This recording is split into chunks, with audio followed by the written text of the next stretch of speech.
Hi, everyone. We'll get started in just a few minutes.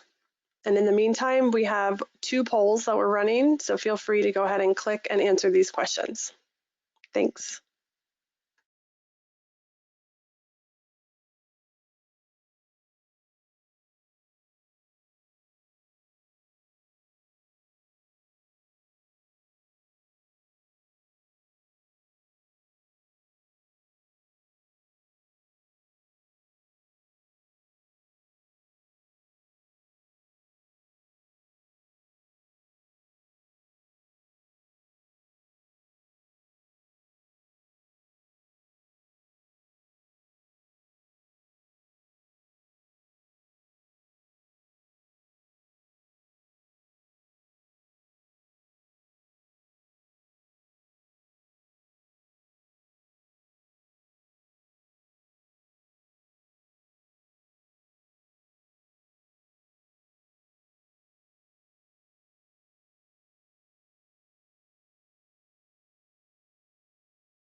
All right, let's go ahead and get started. I know we'll have a few more people joining us today. This webinar is being recorded, so for those of you who are members of the GT SIG, you will be able to access this recording after the fact. Just a few housekeeping items. This is a CEU education activity. So for those of you who are participating today for CEU credit, at the end of the presentation, at the end of the recording, you will be prompted with a survey. The survey includes the quiz questions and does also require you to enter your NSGC user ID and name. This will be used for tracking with the CEU application. For those of you who may have to drop off early, the quiz questions will also come through a survey link in the email to all of you who are attending today.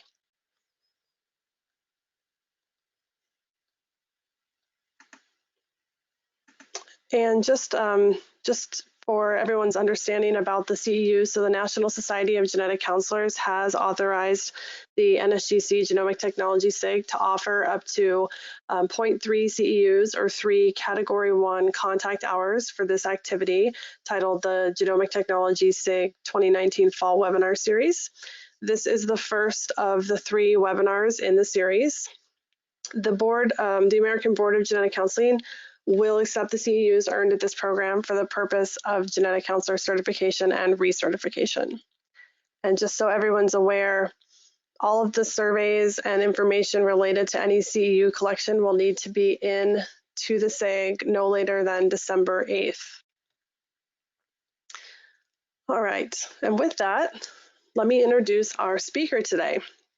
So I think we have a really interesting topic to talk about today, which is how the landscape of somatic testing in tumor profiling is changing. We have our guest speaker today, Sharif El-Rafai. Sharif trained as an oncologist pharmacist and obtained his PharmD degree from the University of North Carolina at Chapel Hill. He pursued clinical career at the Markey Cancer Center at the University of Kentucky, first treating patients with bone marrow transplant, as well as working in the GYN, oncology, and breast outpatient clinics. Dr. El-Rafai completed his PhD in pharmaceutical sciences with a focus on genetic and immune biomarkers of response in non-small cell lung cancer.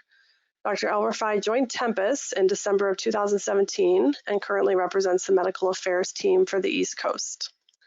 Thank you for joining us today, Dr. El-Rafai, and I will turn it over to you. Wonderful. Thank you everyone for joining today.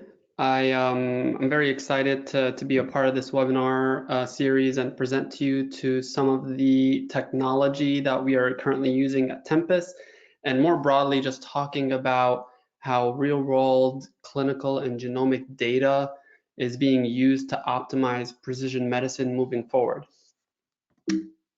So let's so disclosures, of course, I'm an employee and shareholder of Tempus Labs, and I'll be discussing some of our technology as well. Now, one thing that remains certain is cancer is still a growing challenge. As you can see by the estimates listed on your slide, that the incidence and mortality of cancer is estimated to still grow by 2030. And a lot of the genomic data that we currently publish on is based off of publicly available data sets such as the TCGA, the Cancer Genome Atlas dataset. Now, this is a wonderful data set, has 11,000 patients, 33 different tumor subtypes, 10 rare cancers, and it served its purpose when it was first released, but now that therapies are being developed for specific tumor subtypes with specific mutations, you start stratifying those numbers and you see that if you're looking at BRAF mutations in a pancreatic cancer case, there's only 5 cases within that data set. So it's really hard to provide clinical evidence associated with that. Now, to be able to get clinical evidence, you have to have the numbers really to back that up. And unfortunately, there's a challenge with an adoption of NGS clinical testing with a shared data source. That's because a lot of data is siloed between hospitals and research institutions where it's not easily shared. Even if there's a willingness to share, just the infrastructure is not built in a way to allow it. The sequencing results are complex. There are different data file types for the raw sequencing data. They're reported in different ways. TMB and MSI, for instance, can be calculated in different ways. So there's no current standard in the field.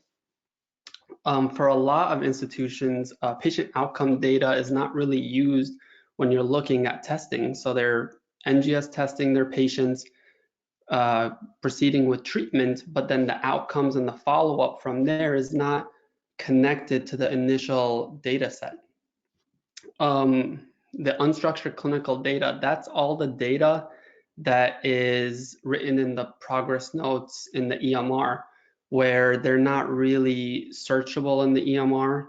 And so having that structured in a fashion to put in place would be useful. And then lastly, and one of the topics we'll discuss is the use of AI and machine learning to really take all these data sources and learn from them and develop predictions based on that data. So one way that can happen is by linking the genomics and data sources into a technology piece housed under one roof, where then you can pull all these insights and it's accessible across institutions. So one thing I'll talk about is at Tempus, we call it our X platform. It's a molecular sequencing platform where you are sequencing the patient 3 times for their tumor DNA, their normal DNA, pulled from either a blood sample or saliva, and whole transcriptome RNA analysis. And I'll get into why each of those is important as we proceed. And then secondly, and the second half of this is the structured clinical data. So looking at demographic information for the patient, treatment history, surgical history, and then the follow-up from there, 6, 12, 18 months after, to see how well they did, what they were treated with. So the current panel at Tempus, that is our clinical workhorse, is called the XT panel. It's 596 genes for DNA sequencing, full transcriptome RNA analysis. It includes SNVs, indels, copy number variations, and fusion detection. But also incorporated with that is the clinical data cleansing, where we get copies of progress notes, path reports, even CT images, and those are structured and associated all within one data set. So the clinical report has, of course, the alterations and tumor metrics that you're probably familiar with from reviewing these reports. But then the FDA-approved therapies and clinical trials that are placed on the report are also associated with their clinical data. So we'll talk about the molecular half of this puzzle first, and then get into the data piece in the second half of the presentation. So why do we sequence DNA of patients of cancer to begin with? We're looking at these mutations, and there are studies that have shown that these mutations are associated with treatments and eventually clinical outcomes. But we know from the central dogma that DNA transcribes to RNA and then translates to protein. So it goes, you can take that methodology and say that only those DNA alterations that actually get transcribed into messenger RNA and undergo translation can have an effect on the downstream protein target. So having some sort of insight onto the RNA and protein can be helpful. When we're looking at tumor and matched normal sequencing, this is where you are either sequencing the tumor specimen alone versus a tumor specimen as well as a normal blood sample or saliva sample from the patient. When the tumor-only sample is sequenced on its own, it's typically aligned to a reference genome, such as HG37. And this is a method that was developed to help filter out any of those germline findings from the somatic call so that you can call the somatic alterations on their own.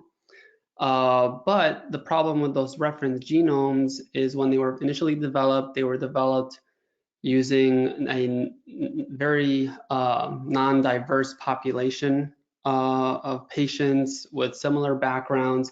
And so it's not applicable to really all patients that are seen.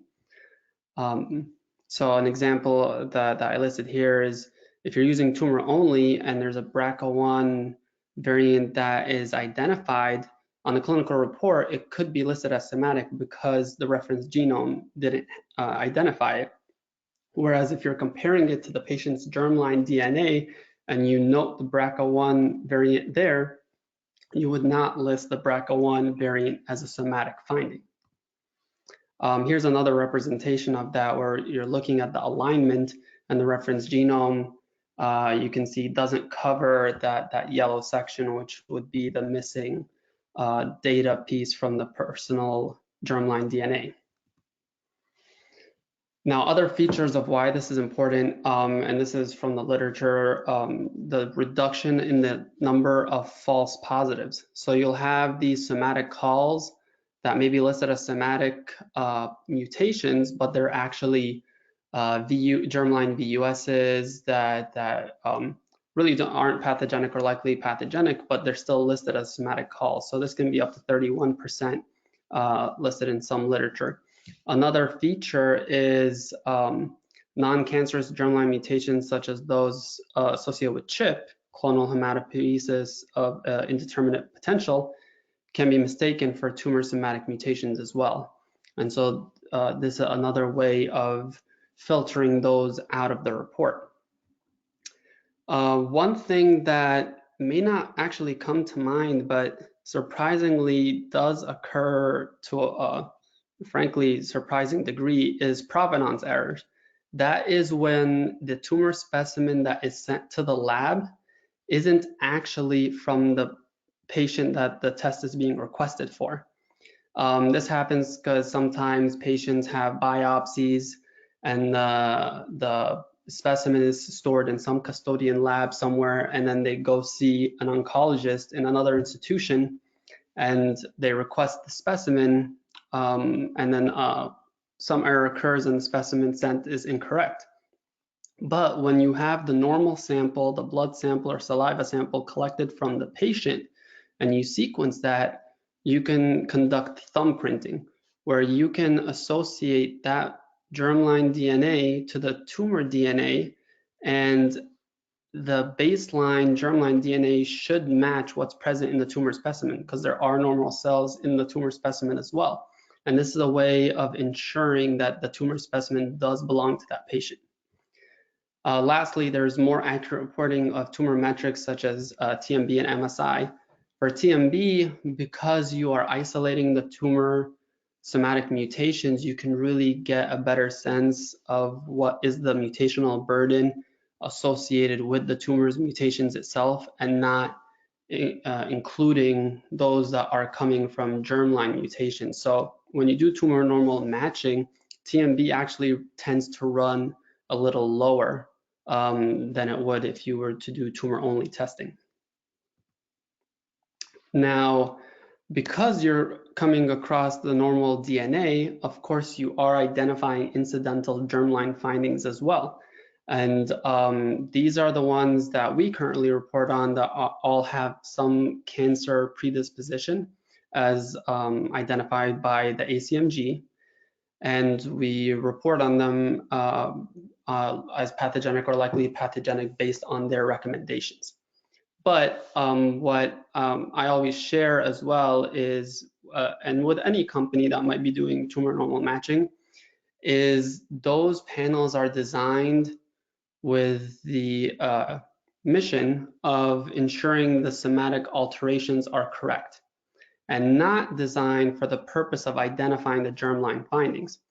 And so the policy that when I talk to our clinicians or GCs and our partners in institutions is you should still follow your current policy for germline testing because those panels are developed for that purpose. When you do see say a BRCA2 finding reported on our report, it is truly present. Because we do that sensitivity is there. But if it is not reported, that doesn't necessarily mean that it is not currently present in the patient, because some large alterations can be missed when you're looking at tumor normal matching. Moving on from there, we can talk about RNA for patients. And RNA currently in the literature is discussed tremendously, and looking at the expression value of some genes and how the expression of it could be associated with clinical outcomes and not necessarily the mutation. And that's still in a research use only realm as of the moment, but to develop that data source and develop that database to look through it and identify it is the purpose of sequencing patients in this fashion. One benefit of sequencing RNA is you have unbiased fusion detection across the transcriptome. The reason why that's great is because even when you have a DNA panel that has the probes looking for certain fusions, there are some fusions that can occur in non-coding or intronic regions of DNA, and they just cannot be detected by DNA sequencing on its own. So having that RNA looking at after the transcription, looking at the RNA is a more unified approach. Another benefit is when you have the RNA data, you can actually develop an entire immune profile on patients using RNA. You can look at immune infiltrate. There's data looking at the RNA expression related to natural killer cells, T cells, B cells, macrophages, and tell how hot or cold the tumor is based off the RNA data. You can look at HLA typing, DNA repair genes, and so there's a very expanded approach to looking at immune profile. Now, a lot of this is still also research use only in the literature, but starting to collect that data and analyze it down the road could be very beneficial for patients.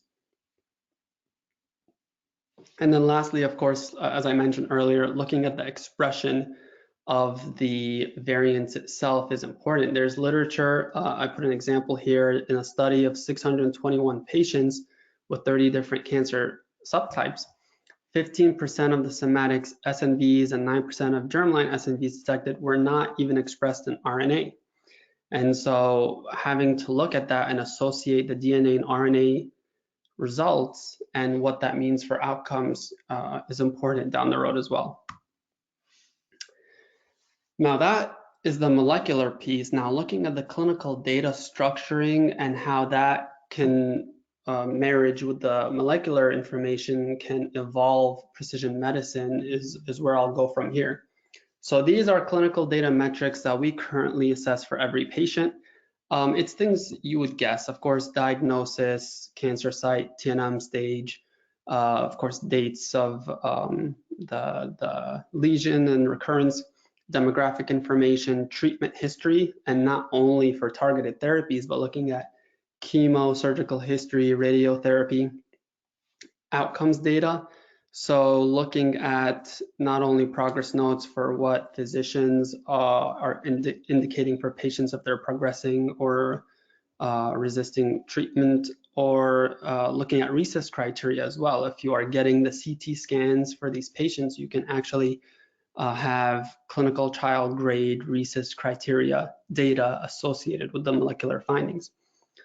Of course, the molecular data, and then other labs associated with their treatment.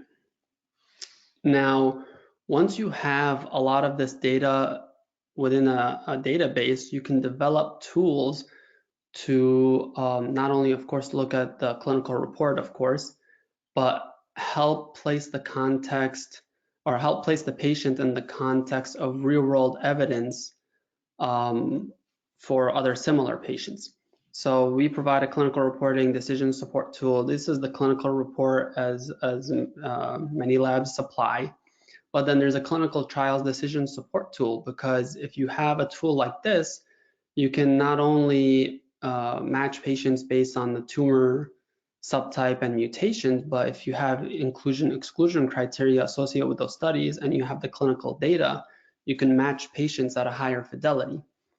The immunotherapy decision support tool is based off of the RNA data that you've collected, but then also having the comorbidity history for some of these patients. If they have autoimmune disease or they're currently on steroids for whatever reason, then you can really decipher, are they good candidates for IO therapy? The bottom two tools, I'll actually dive a little deeper in the next couple slides, but these are the tools where you're looking now not just at your patient, but an entire data set of similar patients and looking at those outcomes from the prior patients to inform clinical decisions moving forward. So this is a slide I put together about our clinical trials matching, because we were getting the clinical data from the progress notes. We have, of course, diagnosis date, metastatic disease, past treatments, and say a clinical trial may exclude a brain met. In other labs that may be not collecting clinical data, they may match patients to those trials. And as many of you might be aware, enrollment in clinical trial is a very involved process and takes time. And if they weren't eligible to begin with and they wouldn't get on the trial, that's a few weeks of no treatment, hoping to get on a trial that they could have been treated with something else previously. So this is the cohort tool that I highlighted. So what you see is our patient of interest in the center, and the other dots around that patient are other patients with similar genomic background. Now, because we've collected the clinical data, on the left you can stratify by sex, age, year of diagnosis, and any features associated with the tumor as well, and of course mutations. And you can refine by degree. You can look at just somatic findings, germline mutations, or RNA. But then, because we're collecting the outcomes data, on the right here, you can see all the treatments or regimens that the other patients were treated with. And the color coding that we have here is their response, where green is complete response, blue partial response, etc. And this just places your patient in the context of a larger landscape. This really helps for physicians that maybe it's a third line setting for metastatic disease, and there's no real consensus in the literature or guidelines of how to proceed with treatment. And so having answers to some of these questions of what have other patients been treated with can help inform clinical decisions. Now, we also developed a lens tool because one thing about data is you can collect observational data all day, and you can look at the demographic data for a group of patients, their treatment history, etc. But without having the tool to analyze that data and really get novel insights, then it's just data sitting there. So we developed this, which is our tool that uses our AI and machine learning, where I just put it as an example. I know it's hard to read on the slide, but the purpose of this survival tree is just to show the advanced modeling engine behind how it's looking at comparison for survival trees. So say you have a population, this physician has treated 500 pancreatic cancer patients in the past, wants to analyze how the patients did in terms of treatments if they're put on FOLFIRINOX versus gemcitabine, and looking at those two arms and trying to identify an actual metric for survival. And this is where then you can use tools like this to develop hypotheses for clinical studies, using this for proof of concept for pursuing a prospective study internally or with other partners. And so having a good understanding of your baseline data from your current patients can then inform how you proceed and to a more refined research endeavor. So what I have listed here is this is a publication actually we did that we published about 2 months ago now in Nature Biotech that was really trying to assess our approach to the clinical genomic database and how that expands options for patients with cancer. So what we did, we took a cohort of 500 patients across the 8 most common cancer types that we've treated, and of course included the data from the whole transcriptome RNA sequencing, the tumor normal matching, our immune biomarker analysis, and of course our clinical data to assess how well that functions compared to a tumor-only test without clinical data. So what we saw is that there was a 28% reduction in somatic false positive calls compared to the tumor-only analysis. We took our tumor-only sequencing data, aligned it to a reference genome, just like historically what it's been done. And when you compare it to doing the tumor normal match, you saw that there was a reduction of 28% in false positives. Now, most interestingly is our increase in therapy matching for cancer patients as well. When you're looking at DNA-only sequencing, it resulted in 91.2% of patients matching to therapies with some level of evidence. So this could be high levels of evidence, NCCN, FDA approved, or down to preclinical. 29.6% were matched based on high levels of clinical evidence. That's consensus guidelines or well-powered studies. But when you combine it with RNA data, so the detection of additional fusions, to that degree, there was an increase in therapy matching to 43.4%. So more patients were getting more treatment options because of the inclusion of RNA sequencing. Continuing with the RNA sequencing, we looked at fusion detection and how well just having the DNA probes versus the full transcriptome RNA sequencing, how well that performed. So out of the 500 patients, there was a total of 32 patients that had a gene fusion detected, 2 of which that would have been completely missed if RNA sequencing wasn't included. And 2 may be a small number, but when you're looking at 2 out of 500 and then expanding that to a larger population, you can see that it's for those patients, it's important to identify those treatment implications associated with those fusions. So missing that for a clinician would be important. And then lastly, we looked at clinical trial matching. When you are basing clinical trial matching solely on DNA-only sequencing, patients match to less than 20% of the time. But when you have the inclusion criteria for those studies and have the clinical data, you may match patients to studies that, even though they may not have the mutation present, they could have other features in their clinical history, in their comorbidities that make them a good candidate for a clinical trial, and that jumps up to 76.8%. Now, what I've included here is the specimen requirements, and this is really just to show that the collection of this information doesn't necessarily mean you need to exhaust the tissue, because it's still 10 5-micron slides like you would normally use for DNA-only sequencing.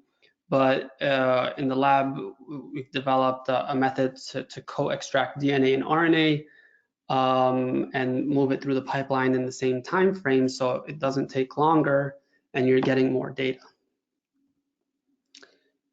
Another feature that has really picked up, especially in the last 2 years, is the advent of liquid biopsies. This is the ability to do a non-invasive DNA NGS panel on blood without the need of having to biopsy a patient for a tissue specimen. A lot of physicians I've worked with have used this for patients that just have poor performance and they don't want to put them through a biopsy. Or another metric to use this is to monitor patients as they're being treated. Now, for us, one feature of having both panels under one roof is because when you are doing the tumor normal match with the tissue and you're collecting that blood sample, say the tissue specimen, unfortunately, the quantity or quality is insufficient, instead of just sending a QNS report to the patient, you can convert that blood sample over to the liquid biopsy and run that on the 105 gene panel. So this way we can still identify some of the driver mutations for that patient that maybe the tissue is exhausted and there's no other way to get additional tissue.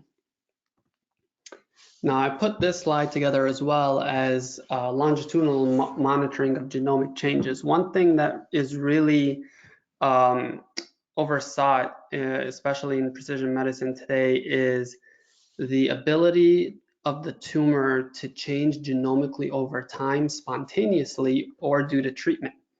So when we get patients that may have had a tumor biopsy resected 3, 4, 5 years ago, and then we run that specimen and a liquid biopsy and the results differ, you could see that that is an example of some of the genomic changes that might have happened in that time frame.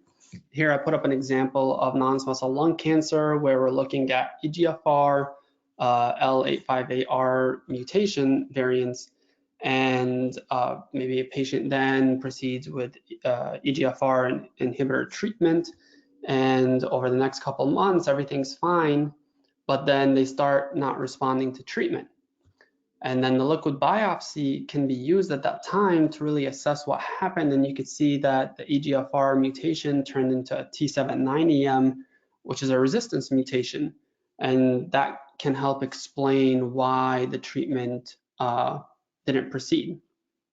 One thing that we've instituted as a policy is for every patient that we sequence with our tissue panel, if they relapse within 18 months or there's a metastatic site within 18 months, a second XT can be run as included with the first order. This is because from our data, we understand that these changes do occur, and we don't want there to be a limitation to the physician to order these tests.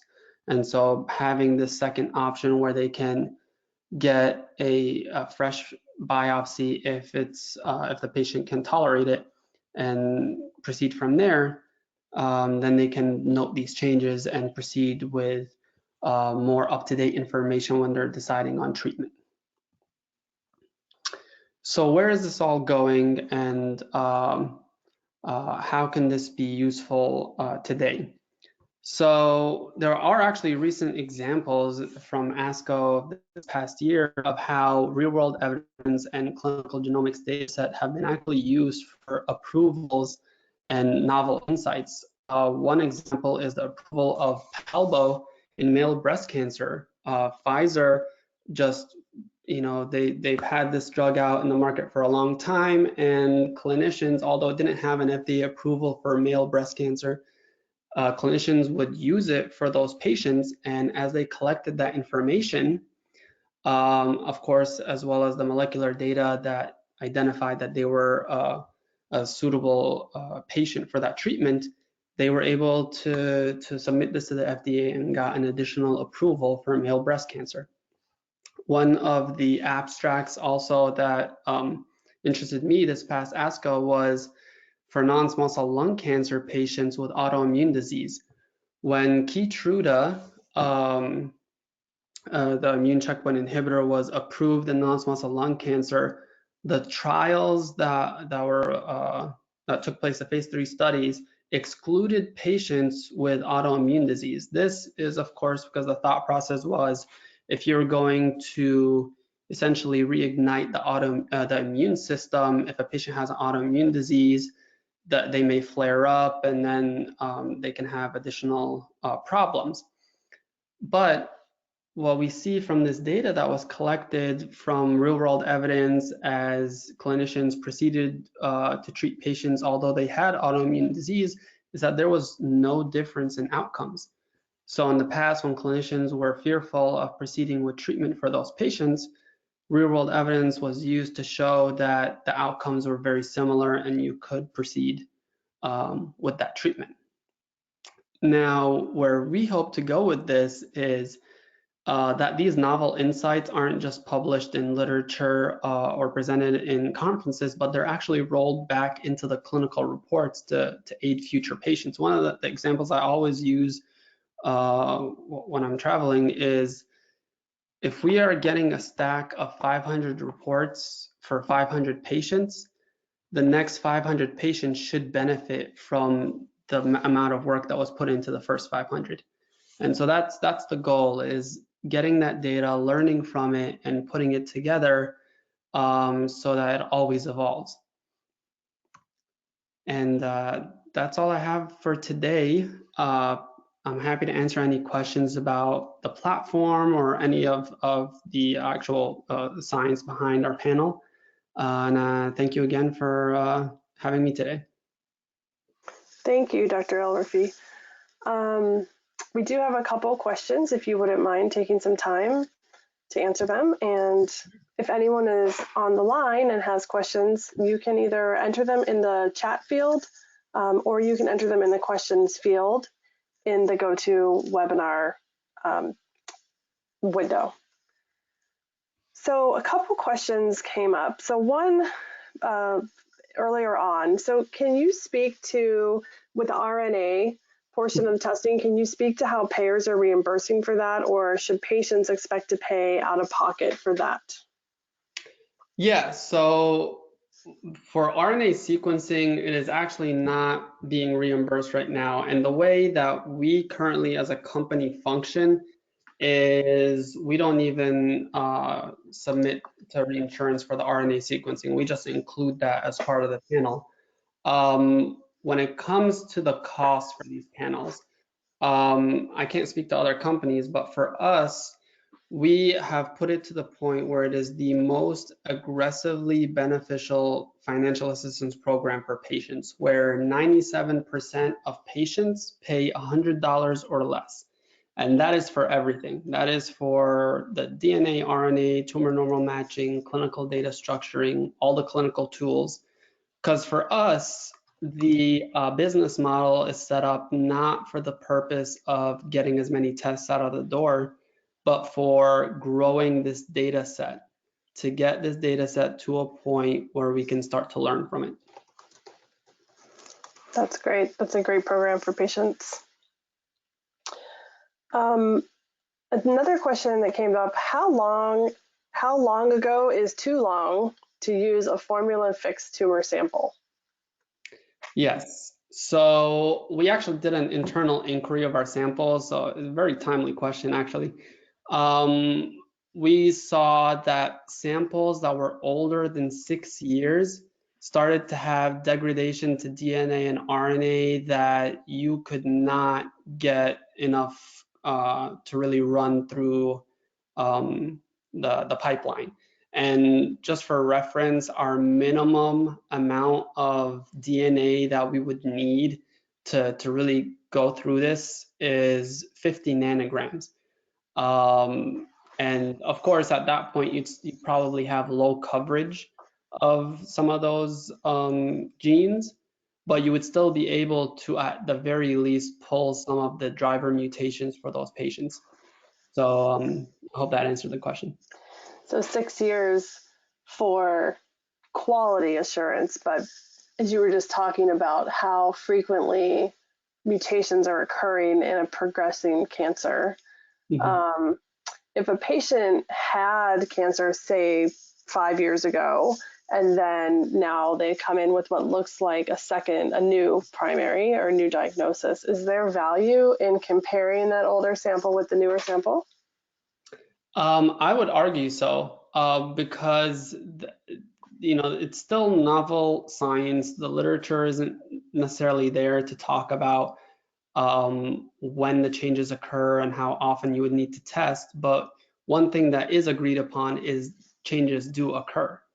So if there is a novel primary or novel metastatic site, and there are whichever lab is being utilized to test the sample, if it is not a financial burden to the patient, or if they have the ECOG performance to proceed, then it is worthwhile because you would want to treat based on up-to-date information, right? Absolutely. Thank you. That answers that. Let's see here. Another question. Are the novel insights that Tempus is collecting from patient clinical data being shared with researchers who will publish or pharma companies who can get the drugs approved for other indications? The answer is both. So another mantra for us is this data doesn't belong to us. It belongs to the patients and the providers. And so all our providers can publish, of course, on their own data as it's collected. We've developed initiatives where they essentially say if they're a clinician that's focused on a rare tumor subtype, so it's hard for them on their own even to get the N that they need, but they can partner with other clinicians that focus on that rare tumor subtype, and we will be essentially the engine that allows them to share that information and publish on it. What we end up keeping is a de-identified copy of this data for, as you mentioned, for the purpose of partners such as pharma or other institutions that may want or have interest in this. Because there's some pharma partners that, as opposed to spending 80 to 100 million on a clinical trial over the next 8 years, they'd rather purchase data based on real world evidence that they can hopefully submit to gain an additional approval for a drug, which then ultimately benefits the patient because then it would be covered by insurance. Right. That makes sense. Kind of along that lines, are there EMR integrations to collect the clinical data, or is it up to the providers to enter clinical data into the Tempus system? Yeah, so a bit of a nuanced answer here. So we are the only lab that currently has a direct integration with Epic. We've put a system in place where it's bi-directional, so we can pull the clinical data and actually feed the clinical report once it's ready into the EMR. We've worked with other EMRs as well, but Epic is the first one where it's actually built into the system. And when that is not in place, we still don't ask clinicians to actually feed us those 70 different clinical data metrics. What we do is we just ask for a faxed copy, a screenshot, or even printed and mailed with the normal blood sample of the progress note. And when that's in our system, we actually have a natural language processing system that scans the document, makes it machine readable, and pulls those data metrics. And so that's the software piece of the puzzle. We actually have a human piece to that where we have about 200 data abstractors in Chicago and New York that essentially go note by note to make sure what the software said is a non-small cell lung cancer truly is based off of the note that they're reviewing. Because of course, in notes, things can be misspelled, things can be typed quickly. And so having that human interface to and quality check it is good. Yeah. This next question is about the germline indications here. So the question is, if a germline mutation is suspected as part of the tumor profiling, should this be discussed in clinic as a germline finding, or should confirmatory germline testing be done first? Great question. It depends on the policy within the institution. So one of the things when our test is ordered is we actually have a consent form for patients that they have to sign to allow us to report out those incidental germline findings. So I have partners that do have that discussion up front and talk about potential findings that may occur because of this testing when the patient is signing, so that they're well aware of what they're agreeing to. If patients don't consent, we still collect the normal blood sample to do the tumor normal matching to ensure the accuracy of the somatic calls, but then we won't include the germline findings on the report. Got it. All right. Well, that is all of our questions for today. I want to thank you again for joining us and for presenting some of this really cool artificial technology that you guys are using to map the neural networks between patients and all of the clinical factors and somatic and germline variants that you're finding. So just a reminder for the attendees, after we end the recording, there'll be a survey if you have time to take it now. It also contains the quiz questions for the CEUs. And if not, you'll receive a link to that in your email. Be sure to complete that if you want the CEU credit for this attendance. All right, and thank you all very much for joining. Have a good day.